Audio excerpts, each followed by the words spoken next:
Before you go away, Drew? Drew? Okay, I did the mirror. You're close. stuff and all that. You're close. So you set up slideshow, right? Set up slideshow. Browse by an individual. And play from start, and then just expand it. Next week, Russ.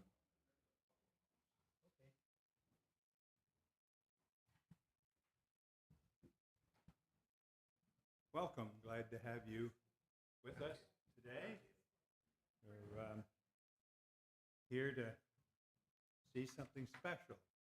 Not from me, but for your weekend here, right? Yes, great. Okay, do we have any updates?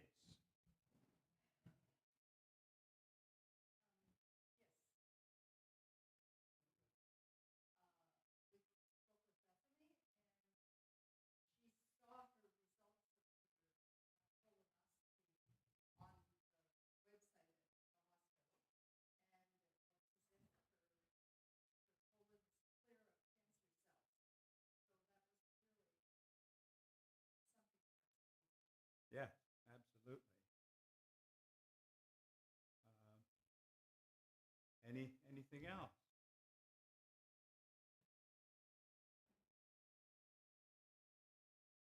All right then. Lindy, would you like to open for us, please? Heavenly Father, we're grateful for the doors today and the beauty of your creation. Wonder of it, that you are good and you provide us with good things. That we have this doors today to remember Jesus and his death, remember his resurrection, his victory over sin and death. Study your word, and we're grateful to have worship you. We can pray for one another and think of many in our congregation, different struggles we have, both body and spirit. We ask a blessing upon all, and we're grateful for the prayers that go up on our behalf. And you continue to bless us. Help us to grow in love for you and one another and those around us. Bless us this day. In Jesus' name we pray. Amen. Thank you very much. All right, who can tell us what chapter we're working on now?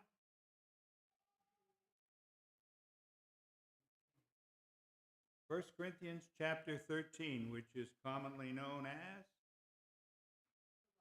the love chapter. That's right, the love chapter. And the questions that we had for focus questions, why do you think Paul used the specific illustrations found in 1 Corinthians 13, 1 through 3? Before we go on, Obi, if there's anybody that doesn't have the handout, would you like to give them a copy, please? Secondly, how did the qualities that Paul attached to love address to the various problems of the Corinthians?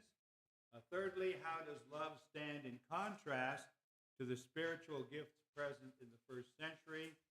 Fourthly, how do Paul's illustrations in 1 Corinthians 13, 11, and 12 support the argument being made? And finally, how might this passage be used in a discussion about miracles? We barely got started last week on the introduction. So we looked at 1 Corinthians chapter 13, verse 1, and talked about the fact that Many of us, at least those of my vintage, grew up with 1 Corinthians chapter 13 and verse 1, and our earliest understandings of that verse were a little different than they are today, because the King James says what in 13 and 1?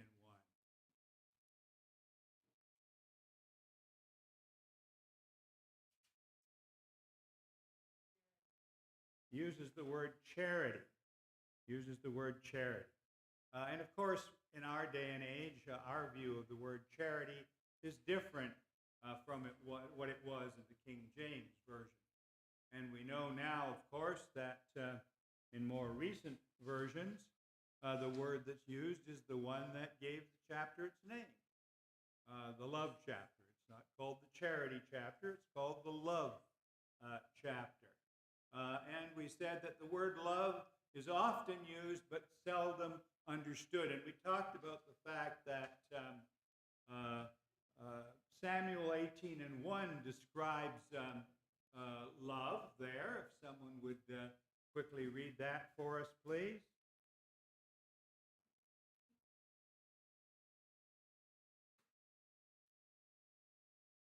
After David had finished talking with Saul, Jonathan became one in spirit with David, and he loved him as himself. All right, so that the word love is not, as we often think of it today, confined to romantic love, but means a deep attachment, a deep caring for one another. And that's the kind of love that David and Jonathan had. But we also saw that love does not preclude something else. Hebrews 12 and 56 says, 5 and 6 rather, says,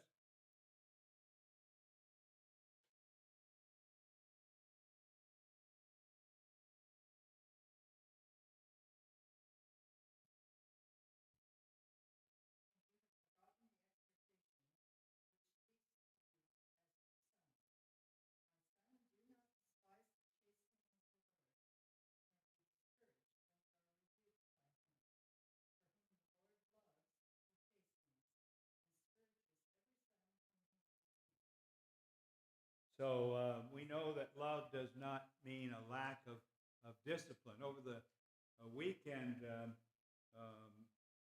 Laura and Mike's two boys are involved in swim meet, the district championships. And as I was sitting with Mike talking about their younger son, who just turned 16, we were talking about his attitude, and he has always been a very loving and pleasant young man, and he still is. But he has that little shy, aw shucks look that, if he does anything wrong, he knows that he can charm his way out of it. And Mike says, well, that's getting a little old. We're getting to the point where that's not going to work anymore. So we also discipline those that we love. Love inspires us to put others ahead of ourselves, as Jesus did. And John describes that in 1 John 3:16, which we read last week, and this will bring us up to where we are now. 1 John 3:16 says, But this we know love, because he laid down his life for us. We also ought to lay down our lives for the brethren. all right, so Jesus demonstrated the ultimate in love, didn't he, when he laid down his life for others. So Foundations 1 Corinthians says, love motivated the Father to send his Son to the earth to die. And that's found in 1 John 6, 9 through 10, if someone would read that, please.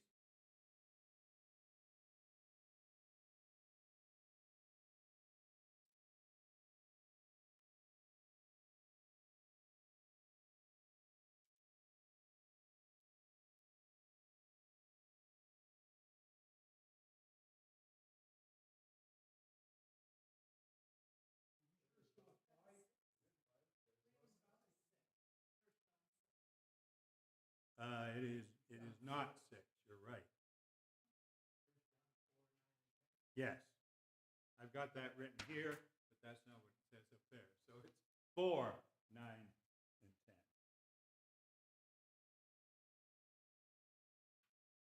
And this the love of God was manifested toward us.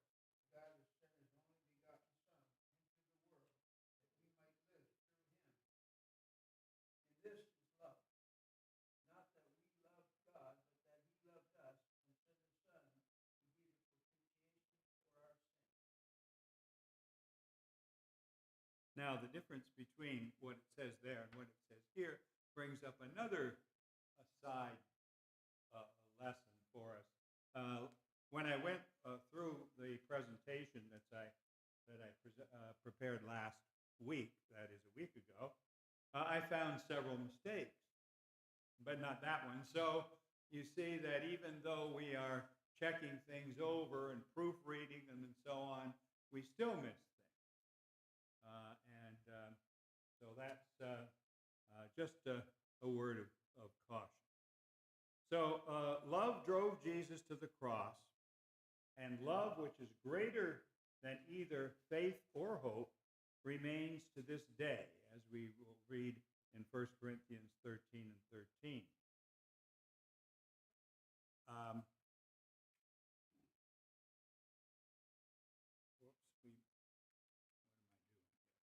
Go back to where we were. Has love been abused? Certainly. Has love been misrepresented? Absolutely. But is love overrated? Hardly. Men and women need to love to be loved. Without love, we cannot begin to fulfill God's expectations for us. If we want to strengthen our homes, love is the answer. If we want to strengthen our congregation, love is the answer. If we want to strengthen our communities, love is the answer. Without love, we are reduced to the level of selfish beasts. With love, we show that we know God. So 1 John 4, 1 through 8, which precedes what we read a minute ago. If someone would read that, please.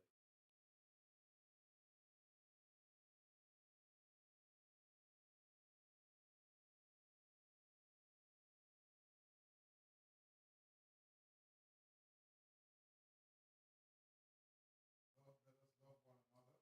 Love is from God.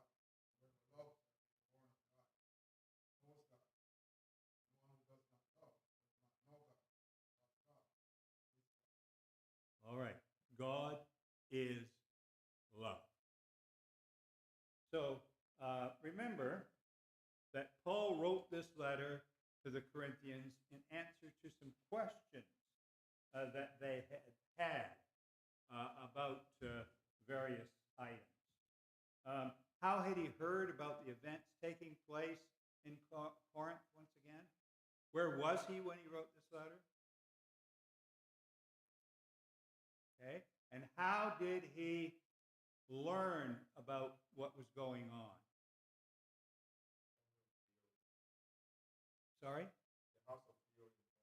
The house of Chloe had informed him, that's right. And so we saw that there were certain questions specifically asked. And he says in 1 Corinthians 7 and 1 that they had asked, now for the matters we wrote about, you wrote about, is it good for a man to have sexual relations with a woman? And so there were specific questions like that that are quoted, but we know that there are other questions as well about the significance of such things that we've already talked about, like idol worship.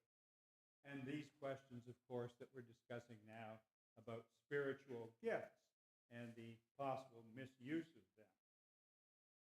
Now, each time he moved on to another set of questions, he introduced them with specific words. He prefaced them with certain words. So if someone would read 1 Corinthians 7 and 1 for us.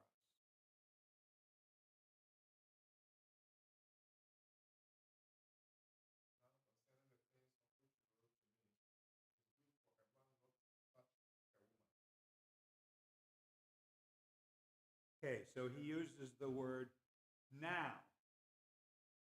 Okay? If you notice, if you're watching television and there's a interview going on, the interviewer asks a question, and the person responding most often will say something like, yes, or okay, or something like that. And that's what Paul is doing here when he says now.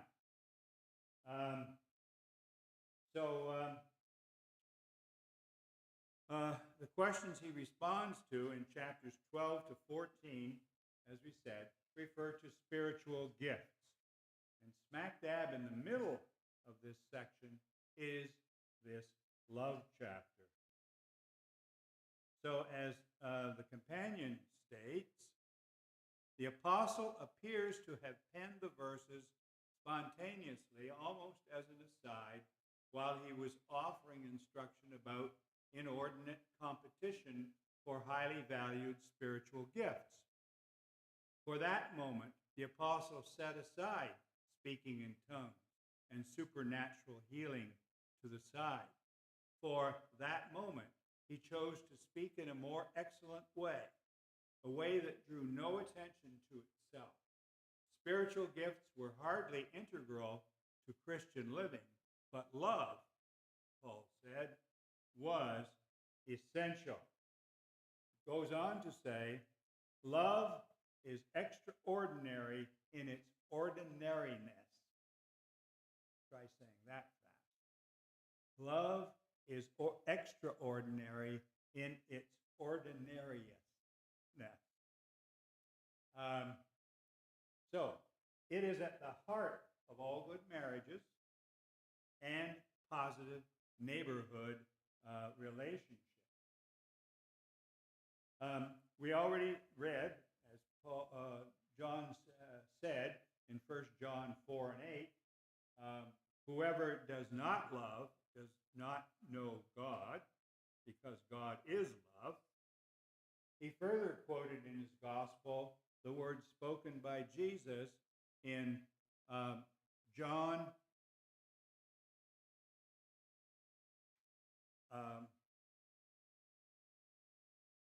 13 and 35.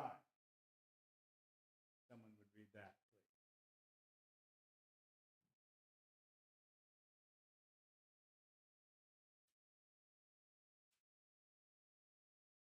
New command I give you, love one another. As I have loved you, so you must love one another. By this all men will know that you are my disciples, if you love one another. And in John 15, 12, and verse 17, he says,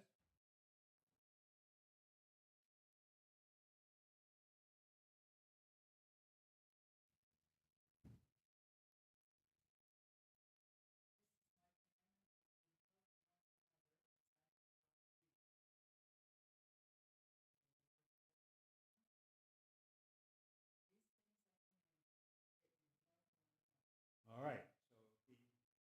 So that's like someone speaking and they say such and such, and then let me say that again. Okay, so they're underlining, they're emphasizing what is being said. All right. So love requires no extraordinary learning, no superhuman efforts, no gut-wrenching emotional turmoil, no ecstatic visions. Love is the domain of the quiet believer, the bent knee, the helpful friend. No short definition is likely to encompass love, but this much is certain. Paul had a correction for those inclined to reduce love to a momentary emotion. He insisted that feelings of the heart be translated to mundane living. Otherwise, love is empty. With great effort, Paul bent his spirit-endowed mind to the task of definition. So we started out by saying love is frequently, the word is frequently used, but rarely understood. And so Paul is clearly demonstrating here what is meant by love in this chapter. All right, so the first part of our lesson deals with gifts. 1 Corinthians 13, 1 through 3. We read it already, but someone would read it again, please.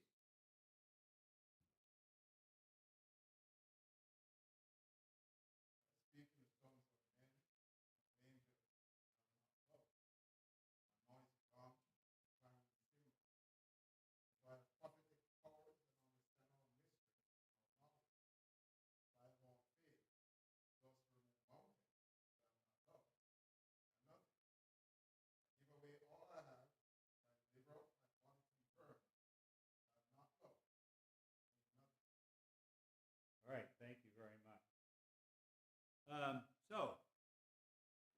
Let's do a little think, pair, share. First of all, think to yourself, what's your favorite song?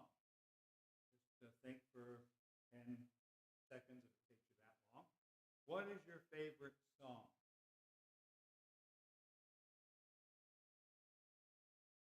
Now, think about if you hear that same song performed by someone else, do you enjoy it as much?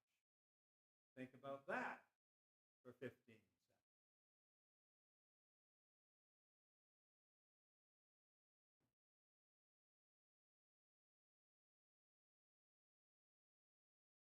Explain that to yourself.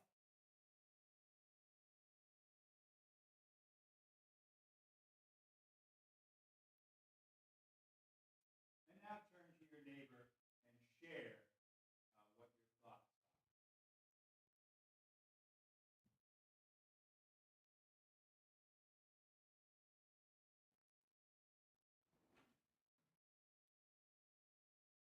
Feel free to move and find yourself a neighbor.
right, who'd like to share either what they said or what their partner said?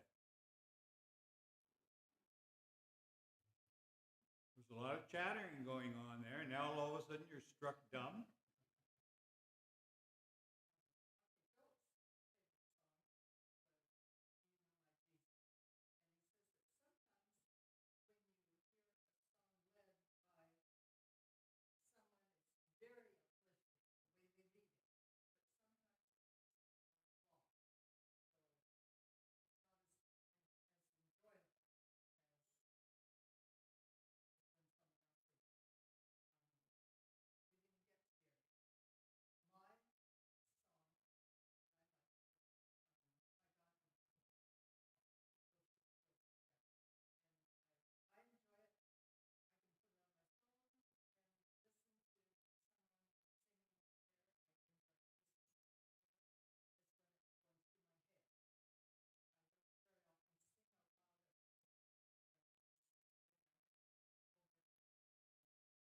Okay, and when you said that at first, I thought of "Oh Happy Day." You know, sometimes someone will get up and say, "Oh Happy Day." You know, no, that's not the way it's sung. It's "Oh Happy Day." But you went down a little different path than I thought. You're talking about spiritual songs, and that's great. But I was thinking of the general world of music because the songs that we sing in church don't fall into the same category of having heard someone record it and then other versions. So did anyone talk along those lines? Gary, all right. See, you left him out, and he was the only one on the right track. I'm from the area where Elvis Presley was really popular. You hound dog. Yeah, I love some of his songs. When someone else sings, we have to sing. Absolutely. Absolutely. The other day in the car, "True Love Ways" came on, and Paul commented on it, and that's not Buddy Holly. That's Buddy Holly's song. So why do we think that way? In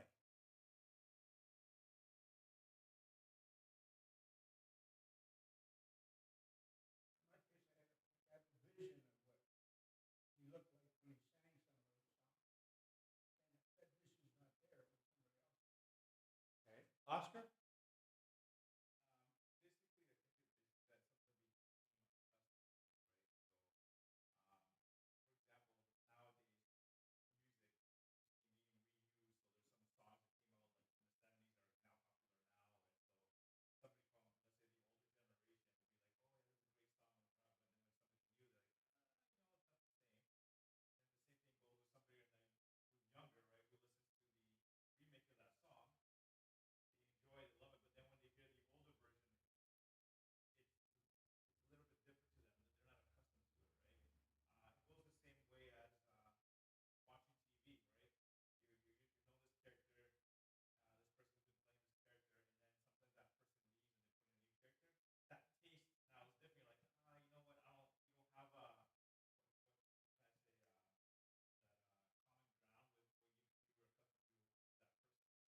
Right, exactly. Human nature. So there's something about your favorite that makes it your favorite. It may be the vocal arrangement. It may be the instrumental accompaniment. It may be the voice of the lead singer. It may be the harmony.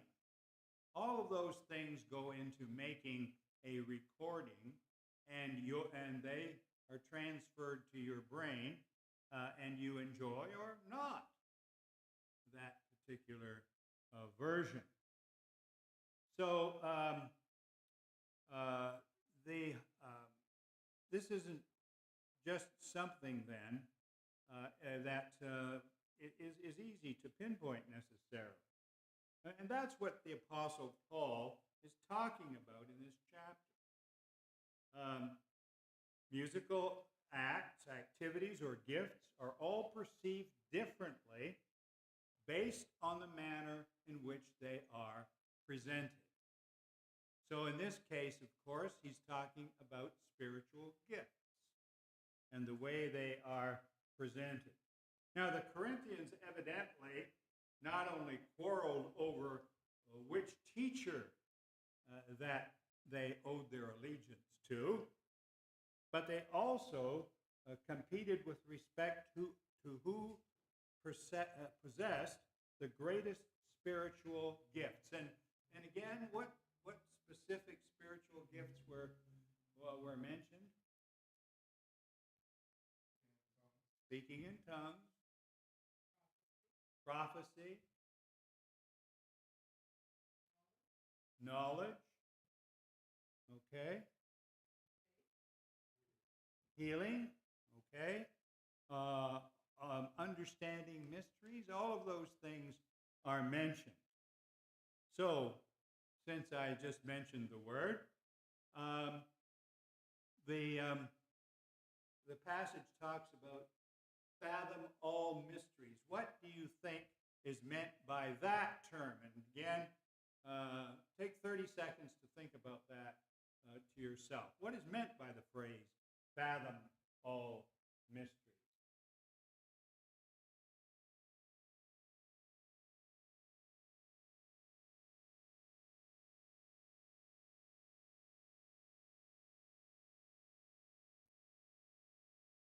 All right, turn to your partner and discuss that question.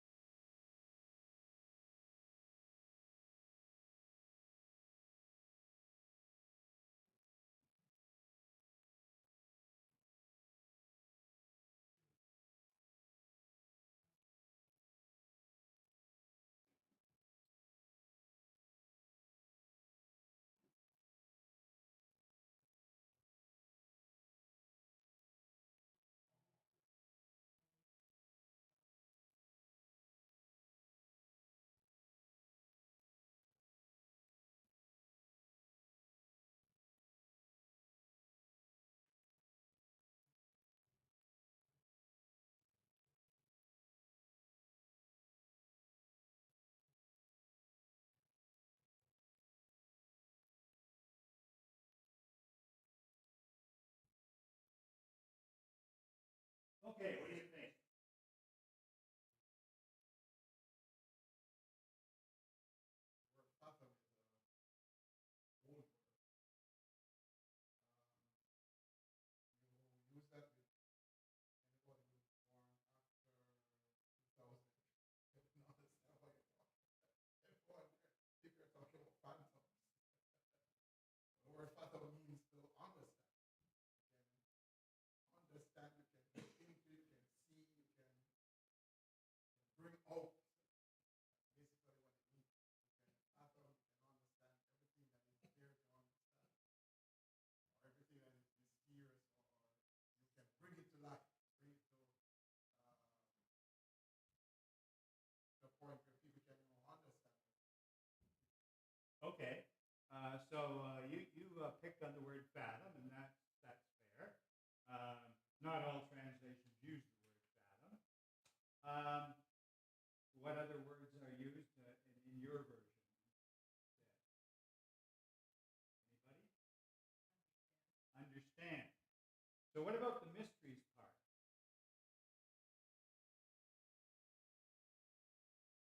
Mysteries would be everything that is. Most people today might look at the word mystery as things that are mysterious. But mystery here is really, in scripture, mystery is really dealing with things that is unseen, unknown. Paul uses, especially in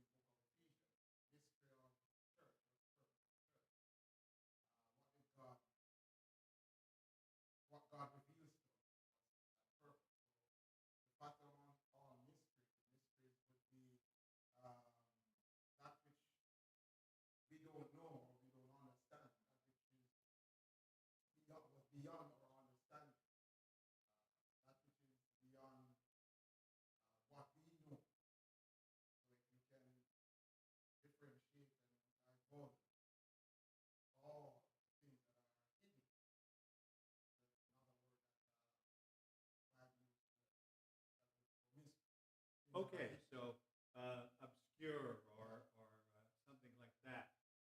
Getting down to the very simplest way we could say it, we could say we might understand all that isn't understood.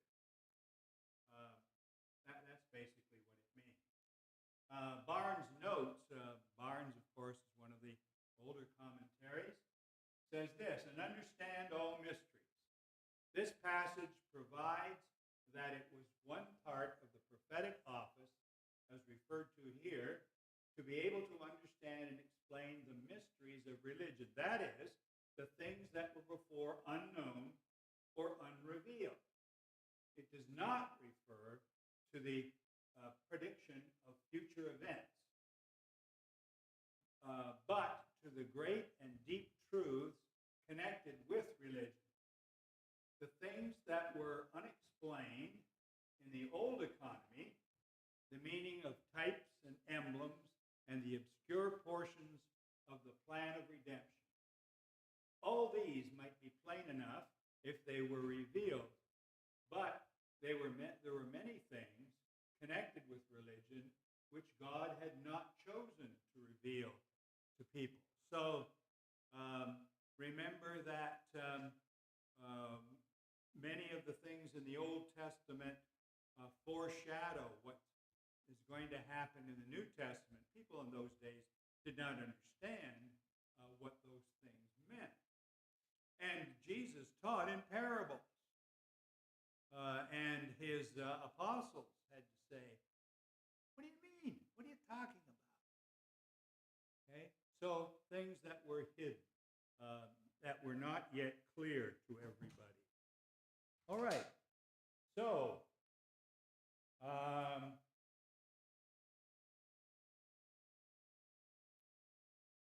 well, this is a good place to stop because the next thought is a little different, and so next time we'll go on from this point. Are there any questions or concluding comments?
Rich young ruler who came to Jesus and asked, what must I do to inherit eternal life? Jesus said, well, the law says you need to do so and so and so. I've done all of this from I've been a youth. I've been doing all of this. So, that means I'm good. Jesus said, well, one thing needful, sell all your goods and give to the poor. When he heard that, the Bible says he went home sorrowful. That is where the greater move from one level to a higher level. Jesus wasn't saying that because you have money, then you can't enter into heaven. That's not what he was saying. He was saying you need to have love, agape love. He wasn't saying that you needed to give away everything and become poor. He was saying you need to stop focusing on self, stop focusing on your emotion, your feeling, and you love not because you like the person, but you love because God loves. Yes.